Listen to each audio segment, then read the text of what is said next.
Eh bien bonjour et bienvenue dans ce nouveau récap qui va être un petit peu dense comme l'actualité parlementaire. Aujourd'hui, on va se faire un petit point sur une loi anti-locataire qui est aujourd'hui, mardi 29 novembre, en discussion à l'Assemblée. On va faire le point sur le projet de loi sur l'accélération des renouvelables sur lequel je suis chef de file.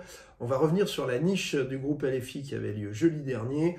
On va dire deux mots de la niche LR qui aura lieu cette semaine. On va évidemment parler des 49.3 qui sont maintenant légion. Et puis pour finir, on va parler des retraites qui va être la grosse bataille qui s'annonce.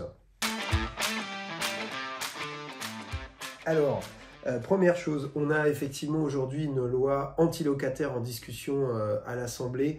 Je vous ai déjà renvoyé la petite explication de mon collègue William Martinet qui vous a fait ça très bien. Donc c'est présenté comme une loi anti-squatter.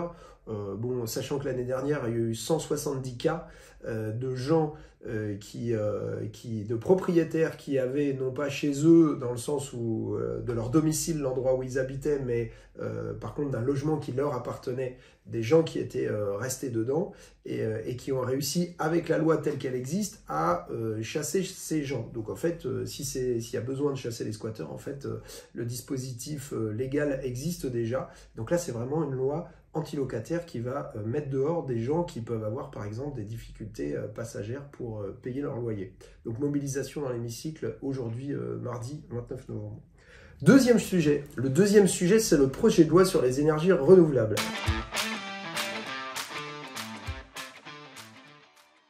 Donc je vous ai dit, je suis chef de file avec trois autres collègues. La semaine dernière, on a siégé en commission du lundi au vendredi minuit et demi. D'abord en commission du développement durable et ensuite en commission des affaires économiques, qui est ma commission. Alors, donc le texte était passé au Sénat avant et maintenant il est chez nous. Et il sera la semaine prochaine en séance dans l'hémicycle et c'est là qu'on va pouvoir discuter et faire le vote article par article et puis le vote final. Pour l'instant, on se tâte un peu sur le vote final, voilà, parce que bon, une loi d'accélération sur les renouvelables, c'est difficile d'être contre, mais encore faut-il regarder son contenu, et pour l'instant, nous sommes un petit peu inquiets. D'abord, il n'y a pas... alors, accélération, il faut, hein, parce que la France est en retard, c'est le seul pays d'Europe qui n'a pas atteint ses objectifs en matière de développement des renouvelables, des ENR, on dit, hein, énergie renouvelable. Il n'y a pas d'objectif, par exemple, chiffré dans ce texte, il n'y a rien sur le scénario de RTE, le scénario M0, qui est celui qu'on privilégie, c'est-à-dire un scénario 100% renouvelable à l'horizon 2050, zéro fossile, zéro nucléaire.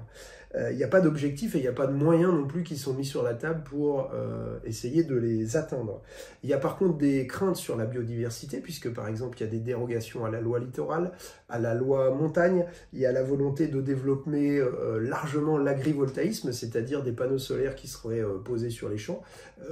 Il faut savoir que la France, à l'heure actuelle, est importatrice nette de denrées alimentaires. Si on enlève le vin, en fait, on achète plus de choses qu'on mange et qu'on boit que ce qu'on exporte vers l'étranger. Donc c'est quand même un problème, cet agrivoltaïsme. Alors il y a un gros volet qui a été rajouté avec le passage au Sénat sur la planification, c'est-à-dire la capacité pour la puissance publique, on va dire, de faire correspondre des zones qui seraient identifiées à l'échelle communale où on va pouvoir implanter des installations renouvelables, de faire correspondre ces zones avec des objectifs définis nationalement et déclinés régionalement et ensuite à l'échelle départementale. Alors quand je vous le présente comme ça paraît plutôt intelligent et en fait le diable est dans les détails et par exemple nous on s'inquiète de la participation du public dans cette planification, du fait que une fois que les zones vont être définies, est-ce que vraiment les renouvelables vont s'implanter ici, vont être développés, est-ce que ça va pas se faire ailleurs? Et puis de manière générale, nous on se pose des questions sur le financement de ces énergies. Pour l'instant, le gouvernement s'en remet complètement au marché, alors que nous, on pense que c'est aussi à la puissance publique de s'occuper du financement pour que ça se fasse et pour assurer la péréquation tarifaire entre tous les utilisateurs d'électricité en France. Et puis, il y a des questions sur le partage de la valeur. Ça, ce sera l'article 18, c'est-à-dire un des tout derniers qui sera sans doute examiné vendredi de la semaine prochaine et qui déterminera notre vote final. Ça fait partie des lignes rouges que nous nous avons identifiées. Sur la question de l'énergie, juste vous dire 2 mots sur la réunion publique que j'ai fait il y a 15 jours dans ma circonscription, où il a été beaucoup question de sobriété, mais en fait beaucoup de gens sont arrivés avec leurs problèmes de sobriété subis, c'est-à-dire notamment quand ils habitent en logement collectif, en HLM, en copropriété, sur des appels de charges qui ont augmenté parfois de 150%. Donc voilà, ça coûte très cher à se chauffer et parfois même le chauffage ne fonctionne pas du tout. Hier matin, j'étais en circonscription à la rencontre d'une habitante qui est venue à cette réunion publique et qui m'a invité chez elle pour constater que tous les thermomètres annoncent 15 degrés. Voilà, donc c'est une femme qui porte son manteau sur elle à longueur de journée et qui sort de chez elle pour aller chez ses enfants par exemple, pour essayer d'avoir chaud. Donc il y a aussi un problème là-dessus sur l'énergie. Dernière chose sur l'énergie, vous avez peut-être vu que Macron a répondu à certaines questions sur Twitter, sur l'écologie. Alors il se fait le chantre de la sobriété. On rappellera quand même que le 49.3 du gouvernement, il y a 15 jours, 3 semaines maintenant, a annulé 12 milliards d'euros qui avaient été votés à l'Assemblée pour la rénovation énergétique et 3 milliards d'euros qui avaient été votés pour le fret ferroviaire. Donc des propositions avaient été adoptées en hémicycle, c'est le gouvernement qui les a annulées, donc bon, Macron et son greenwashing, ça va 5 minutes, quoi.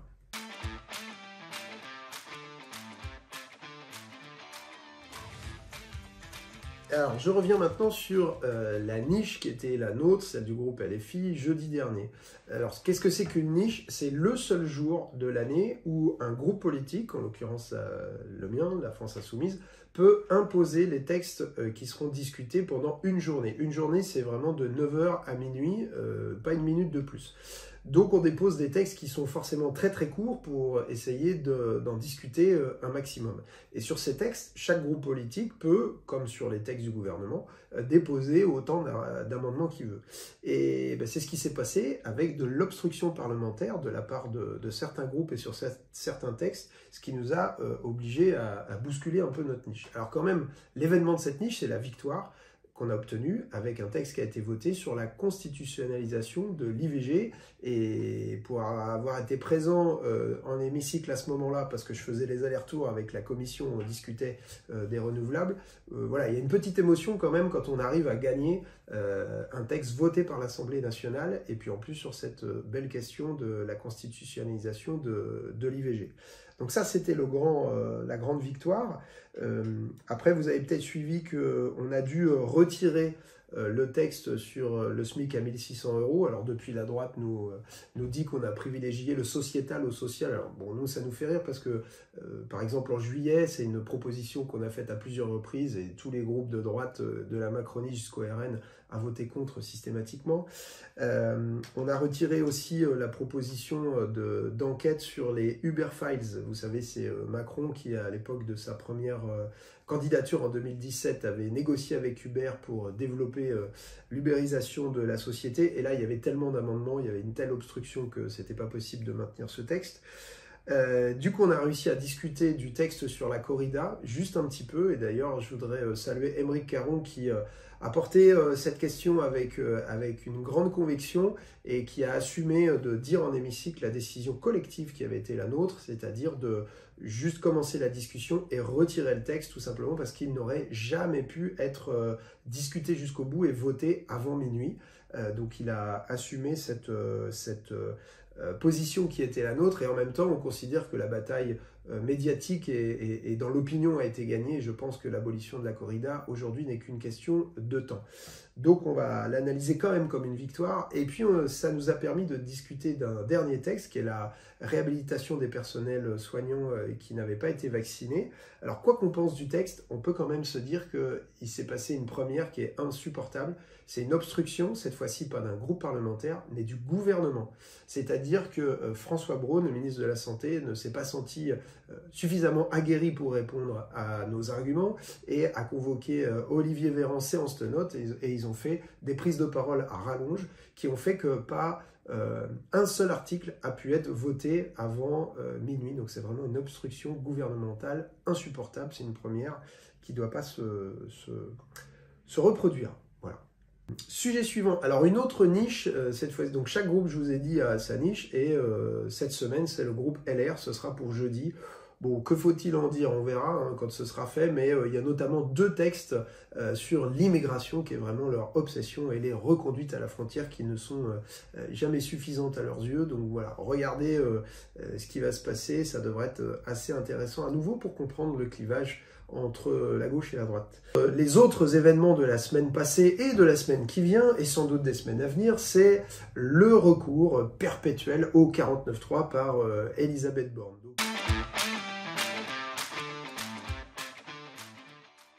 Il y en a eu 2 la semaine dernière qui ont donné lieu à 2 motions de censure. Et alors, elle ne s'embarrasse même plus maintenant de laisser commencer les discussions, puisque vendredi dernier, juste après qu'on ait discuté de notre 5e motion de censure, on aurait dû continuer dans l'hémicycle le travail sur le projet de loi de financement de la sécurité sociale. Et avant même qu'on puisse rediscuter, Elisabeth Borne a déclenché son 6e 49.3. Donc bon, maintenant, ils ne s'embarrassent plus. Ils font 5 minutes d'explication et puis on passe au 49.3 suivant. Donc je le dis parce que voilà, faut pas qu'on s'habitue, c'est quand même scandaleux cette pratique. Il faut savoir que sur un projet de loi de finances, ça faisait 30 ans que c'était pas arrivé, un 49.3, et sur le projet de loi de financement de la sécurité sociale, ça faisait 43 ans que ça n'était pas arrivé. Donc oui, on est face à un gouvernement autoritaire, même si ce qualificatif ne lui plaît pas. C'est quand même ce qui se passe. J'ajoute que, effectivement, leur argument aussi, c'est de dire que ça existe dans la Constitution, donc ils ne voient pas qu'ils s'en priveraient. Mais nous, notre argument, c'est de dire que précisément cette Constitution, on veut la changer et on veut passer à une 6e République, et il est grand temps que ça se fasse, la preuve avec ces 49.3 à répétition. Dernière chose, je voulais vous parler des retraites, et d'ailleurs le 49.3 permet de faire la transition, puisque le gouvernement a déjà annoncé qu'il y recourrait pour faire passer en force à nouveau l'augmentation de l'âge de départ en retraite.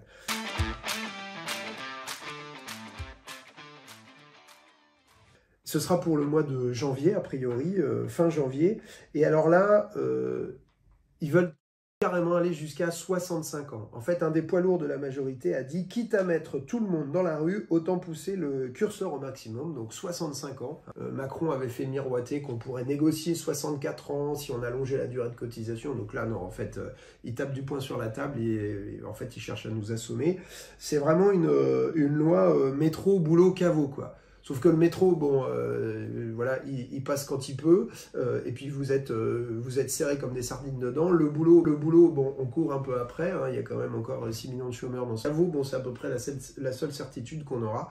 Voilà, je vous fais pas un dessin, je pense que personne dans ce pays, à peu près, n'a envie de travailler jusqu'à 65 ans et au-delà. En fait, à 65 ans, la grande majorité des gens, soit n'ont plus de travail, soit sont malades, soit, pour les plus pauvres, sont déjà morts. C'est le cas de 25% des ouvriers à 62 ans qui sont déjà décédés.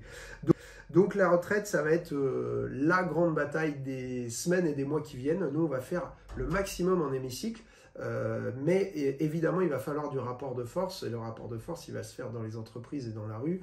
Il faut les deux, la bataille parlementaire et la bataille sociale, pour qu'on réussisse à faire reculer le gouvernement, comme on avait réussi à le faire d'ailleurs en 2019, juste avant le premier confinement du Covid. Voilà, si ce récap vous a plu, eh bien je vous invite à le partager. On a passé aujourd'hui les 4000 abonnés sur Twitter, mais voilà, ça marche aussi sur les autres réseaux sociaux. Donc n'hésitez pas, abonnez-vous, et puis à bientôt pour un nouveau récap.